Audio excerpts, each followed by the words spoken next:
Hello, hello, and welcome to Happy Time, Happy Money podcast. And today we have Rochelle Christopher. She is a wife, teacher, and friend, striving to create a generational wealth for her family. After paying off 20K debt in 18 months, she started her personal finance blog. She shares things she is learning on her current journey towards financial freedom. Hi, and welcome, Rochelle. Hi, Viktoriia. Thanks for having me. I'm so excited to hear your story. This is incredible that you got out of debt so quick. And I know many of our listeners would love to listen and hear it out. Tell us everything, like how you started on what you're doing right now, what inspired you to do so.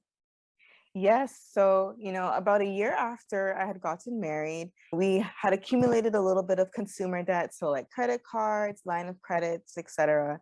And we needed to make a plan. How were we going to get rid of all this debt? So, we started a budget and we made sure that not only while we were paying off our debt, we were also saving and just making sure everything was balanced during that time. And it took us, as you mentioned, about 18 months. And it was not an easy task. As you're paying off debt, you're trying to make sure like you're doing things that make you happy along the way. So I think the major thing that really helped us was our budgeting through the process. We budgeted for fun things as we were paying off debt so that we wouldn't feel all the pressure of how much debt we needed to pay off, et cetera, et cetera. Nice. So how, I know you said, I shared in the bio that you started your finance personal blog. So why did you start that blog? So after we were finished paying off our debt, I was talking to some girlfriends and we were talking about some of the businesses that we have and some of the things that we wanted to do in the future. And I had mentioned to them I had paid off all this debt and they were really interested in how I managed to do that and some of the things I was learning in finance. So I shared it with them and they were like, you need to create a blog. I was like, okay, let's see how this goes. So I started writing about some of my experiences and I started posting to Instagram. And as the process has been going, it's been a year now, and so many people have been mentioning how much my information has been helping them, how they never knew about certain things. And that's really what kind of fueled my blog, sharing the finance stuff that we should maybe have learned growing up and that we may not have known about. And those processes to help us get to just paying off debt, for example, and eventually financial freedom in the long run. Mm-hmm. Yeah. How did you gain that debt originally? Can you tell me more of what do you think the mistakes is when you are getting like a good amount of debt? Like what's the mindset there and what's the mindset here?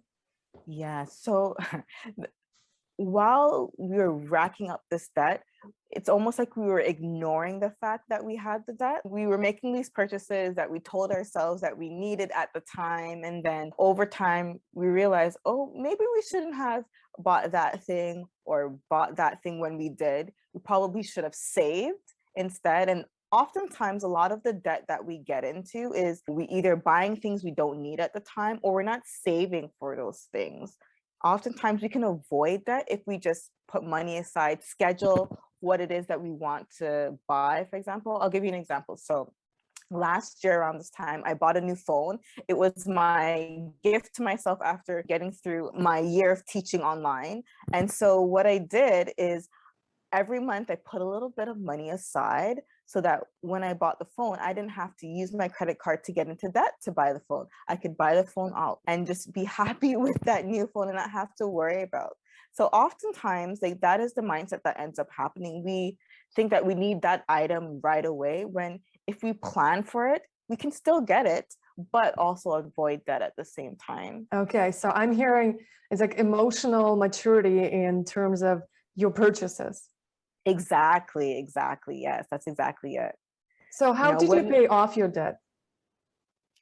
So we created a schedule.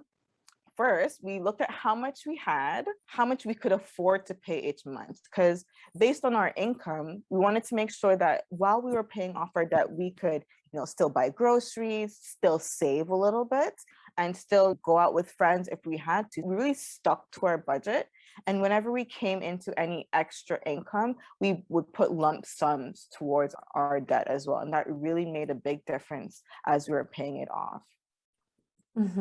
So what is your number one advice that you have for someone who wants to start paying paying the debt off or taking the finances seriously? Sitting down and actually looking at your finances, what are you putting your money towards and why?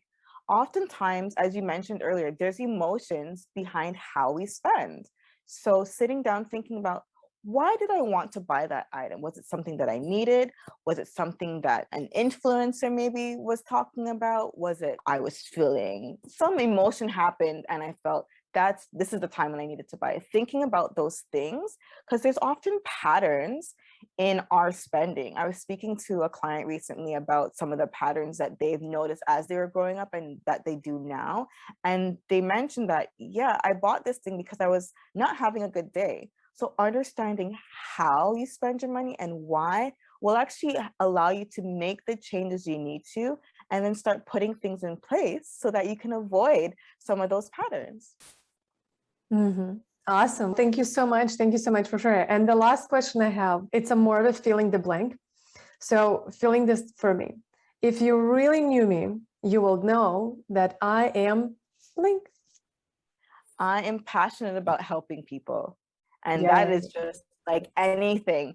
If you need advice about money, I'm also a music teacher. So if you need advice about anything music, I'm just passionate about helping people in general. I'm always a good listening ear. Love it. I know that you wanted to provide a free, just specifically for our listeners, a free consultation. And I know that it's on Instagram. Right. So we will everything in the show notes. You can find Rochelle on Instagram and send her DM, tell her that you are from here, that you love her interview, or send me DM as always. And thank you so much. Thank you so much for coming, Rochelle. Anything else you would like to share? No, that's everything. Thank you so much, Viktoriia, for having me on today. Yeah, everybody hit your Instagram, and I'm already so excited to read a couple of things in your blog. Super cool. All right. So thank you so much for watching and listening to this episode. And if you are watching or listening, you will just scroll down, go to the web page address, and there is going to be everything. It will take you to video, audio, or transcript of this interview. So you can find all the links that we mentioned here and get connected to Rochelle or me. Thank you so much, and bye.